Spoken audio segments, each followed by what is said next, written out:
ఓం శ్రీ గురుభ్యో నమః. హరి ఓం. అపవిత్రః పవిత్రో వా సర్వావస్థాంగతోపి వా యస్మరేత్ పుండరీకాక్షం సబాహ్యాభ్యంతరః శుచిః. ఓం కేశవాయ స్వాహా. ఓం నారాయణాయ స్వాహా. ఓం మాధవాయ స్వాహా. ఓం గోవిందాయ నమః. ఓం విష్ణవే నమః. ఓం మధుసూదనాయ నమః. ఓం త్రివిక్రమాయ నమః. ఓం వామనాయ నమః. ఓం శ్రీధరాయ నమః. ఓం హృషికేశాయ నమః. ఓం పద్మనాభాయ నమః. ఓం దామోదరాయ నమః. ఓం సంకర్షణాయ నమః. ఓం వాసుదేవాయ నమః. ఓం ప్రద్యుమ్నాయ నమః. ఓం అనిరుద్ధాయ నమః. ఓం పురుషోత్తమాయ నమః. ఓం అధోక్షదాయ నమః. ఓం నారసింహాయ నమః. ఓం అచ్యుతాయ నమః. ఓం జనార్దనాయ నమః. ఉపేంద్రాయ నమః. హరయే నమః. శ్రీకృష్ణాయ నమః. ఓం కేశవాయ స్వాహా. ఓం నారాయణాయ స్వాహా. ఓం మాధవాయ స్వాహా. ఓం గోవిందాయ నమః. ఓం విష్ణవే నమః. ఓం మధుసూదనాయ నమః. ఓం త్రివిక్రమాయ నమః. ఓం వామనాయ నమః. ఓం శ్రీధరాయ నమః. ఓం హృషికేశాయ నమః. ఓం పద్మనాభాయ నమః. ఓం దామోదరాయ నమః. ఓం సంకర్షణాయ నమః. ఓం వాసుదేవాయ నమః. ఓం ప్రద్యుమ్నాయ నమః. ఓం అనిరుద్ధాయ నమః. ఓం పురుషోత్తమాయ నమః. ఓం అధోక్షదాయ నమః. ఓం నారసింహాయ నమః. ఓం అచ్యుతాయ నమః. ఓం జనార్దనాయ నమః. ఓం ఉపేంద్రాయ నమః. ఓం హరయే నమః. శ్రీకృష్ణాయ నమః. ఓం ప్రణవస్య పరబ్రహ్మ ఋషిః పరమాత్మా దేవతా దేవీ గాయత్రీ ఛందః ప్రాణాయామే వినియోగః. ఓం భూః ఓం భువః ఓం స్వాహ ఓం మహః ఓం జనః ఓం తపః ఓం సత్యం ఓం తత్సవితుర్వరేణ్యం భర్గో దేవస్య ధీమహి ధియో యో నః ప్రచోదయాత్. ఓం ఆపో జ్యోతిరసోమృతం బ్రహ్మ భూర్భువస్సు వరో.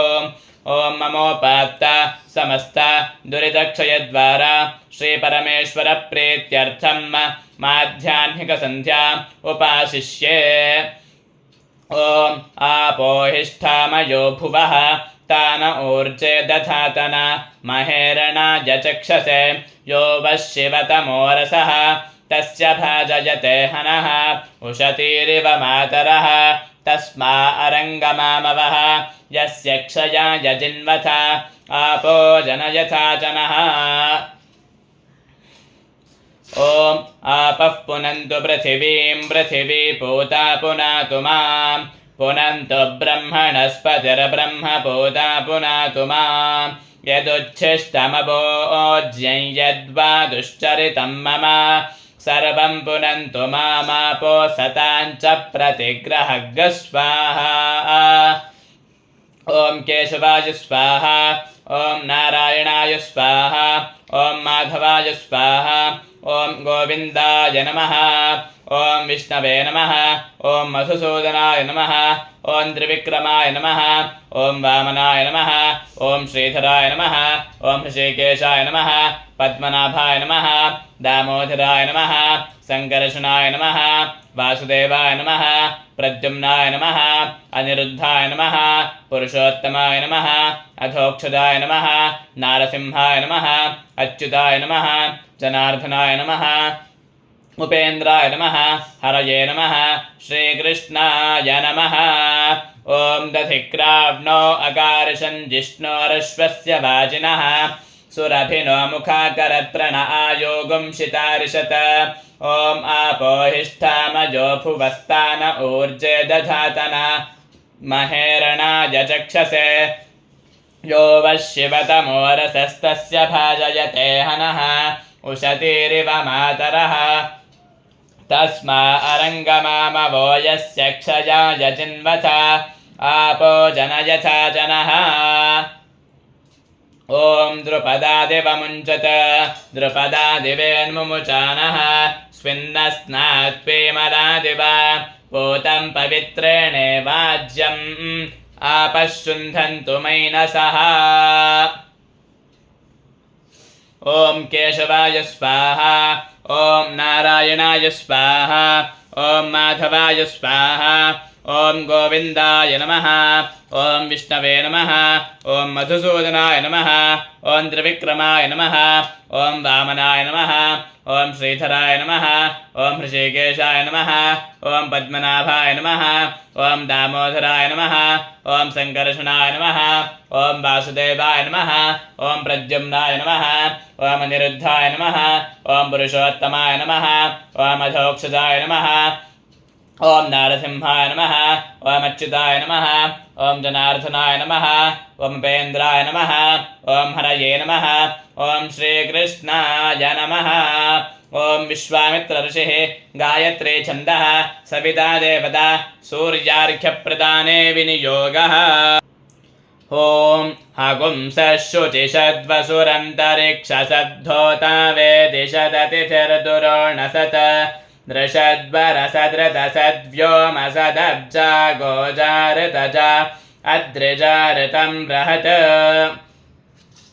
ॐ आसत्येन रजसा वर्तमानो निवेशयन्नमृतं मर्त्यं च हिरण्ययेन सविता रथेन देवो याति भुवनानि पश्यन् ॐ भूर्भुवस्सुवः तत्सवितुर्वरेण्यं भर्गो देवस्य धीमहि धियो यो नः प्रचोदयात् ॐ भूर्भुवस्सुवः तत्सवितुर्वरेण्यं भर्गो देवस्य धीमहि धियो यो नः प्रचोदयात् ॐ असावादित्यो ब्रह्मा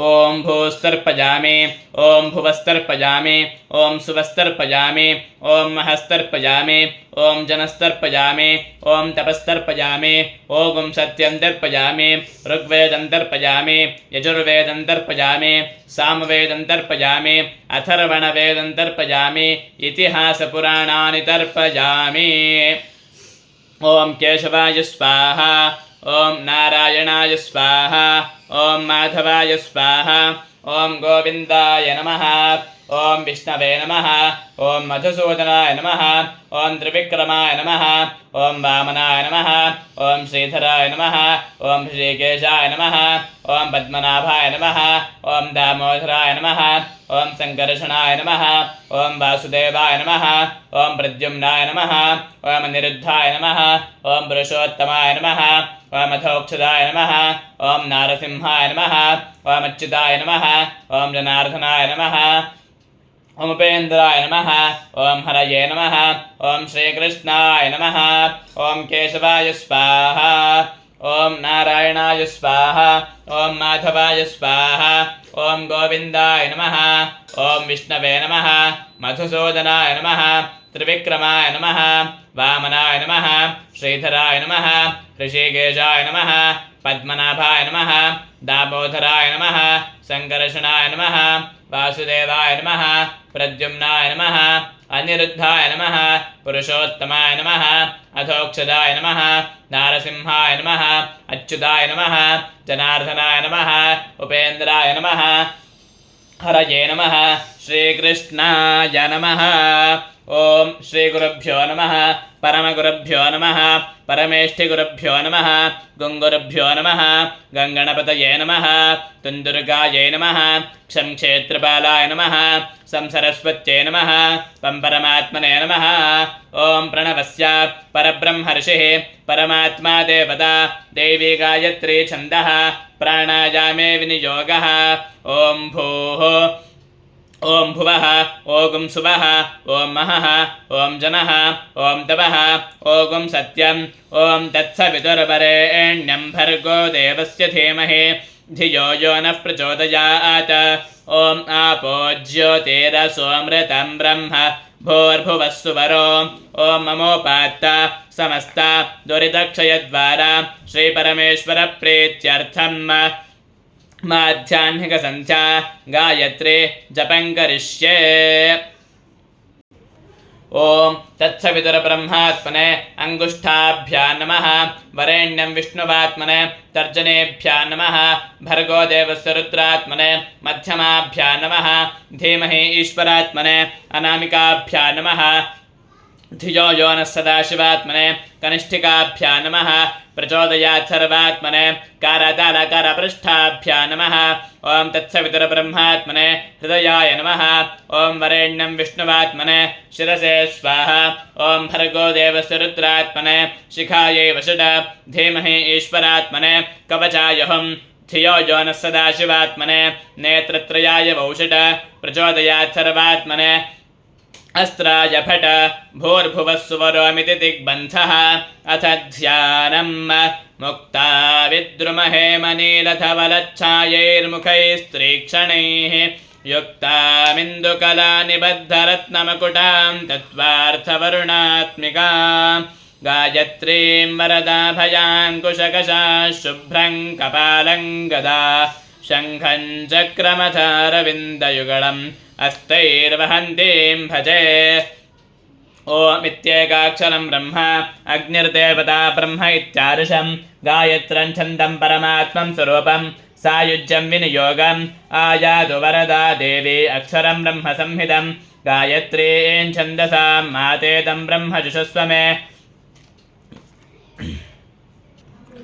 यदह्नात् कुरुते पापं तदह्नात् प्रतिमुच्यते यद्रात्र्यात् कुरुते पापं तद्रात्र्यात् प्रतिमुच्यते सर्ववर्णे महादेवी सन्ध्या विद्ये सरस्वती ओजोऽसि सहोऽसि बलमसि भ्राजोऽसि देवानां धामनामासि विश्वमसि विश्वायुः सर्वमसि सर्वायुः रविभूरो गायत्रीमावाहयामि सावित्रीमावाहयामि सरस्वतीमावाहयामि छन्दर्षेणावाहयामि श्रियमावाहयामि गायत्र्या गायत्री छन्दो विश्वामित्रर्षिः सविता देवता अग्निर्मुखं ब्रह्मा शिरो विष्णुर्हृदयगं रुद्रशिखा पृथिवी योनिः प्राणपानव्यानोदान उदानः समानः स प्राण श्वेतवर्ण सांख्यायन स गोत्र गायत्री चतुर्विगुं शत्यक्षरा त्रिपदा षट्कुक्षिः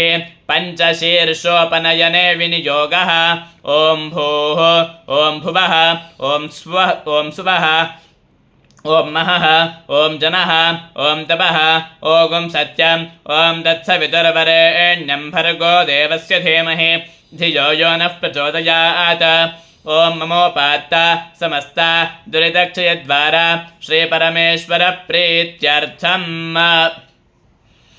ॐ भूर्भुवः सुवः तत्सवितुर्वरेण्यं भर्गो देवस्य धीमहि धियो यो नः प्रचोदयात्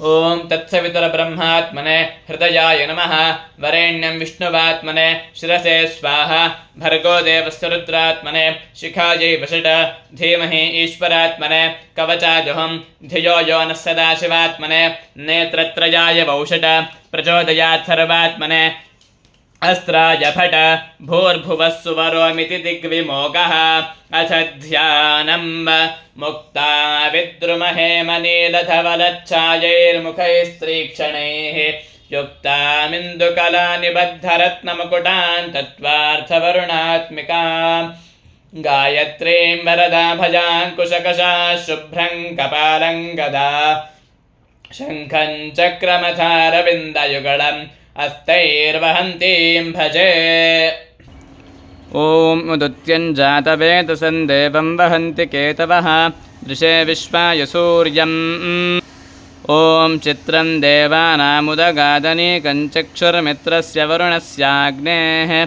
आप्राद्या वा पृथिवी अन्तरिक्षगुं सूर्य आत्मा जगतस्तस्थुषश्च ॐ नमो ब्रह्मण्यदेवाय गोब्राह्मणहिताय च जगद्धिताय कृष्णाय गोविन्दाय नमो नमः आकाशात् पतितं यथा गच्छति सागरं सर्वदेव नमस्कारः केशवं प्रति गच्छति ॐ चतुस्सागरपर्यन्तं गोब्राह्मणेभ्यः शुभं भवतु अनेन माध्याह्निकसन्ध्यावन्दनेन भगवान् सर्वात्मकः श्रीपरमेश्वरः प्रीयता कर्मकाले सर्वविध लोप प्रायश्चित्तार्थं नामत्रय जपं करिष्ये।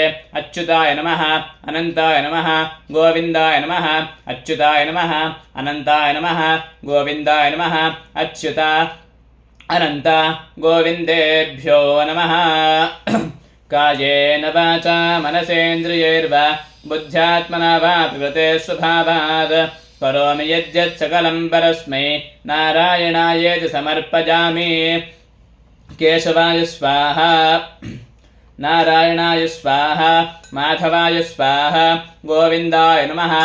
ॐ विष्णवे नमः ॐ मधुसूदनाय नमः ॐ त्रिविक्रमाय नमः ॐ वामनाय नमः ॐ श्रीधराय नमः ॐ हृषीकेशाय नमः ॐ पद्मनाभाय नमः ॐ दामोदराय नमः ॐ सङ्कर्षणाय नमः ॐ वासुदेवाय नमः ॐ प्रद्युम्नाय नमः ॐ अनिरुद्धाय नमः ॐ पुरुषोत्तमाय नमः ॐ अधोक्षदाय नमः ॐ नारसिंहाय नमः ॐ अच्युताय नमः ॐ जनार्दनाय नमः ॐ उपेन्द्राय नमः ॐ हरये नमः ॐ श्रीकृष्णाय नमः। ॐ अप्रोक्षिते जपस्थाने शक्रो हरति तत्फलं तन्मृदन्तिलकं धृत्वा ब्रह्मभूयाय कल्पते। ॐ हरिः ॐ।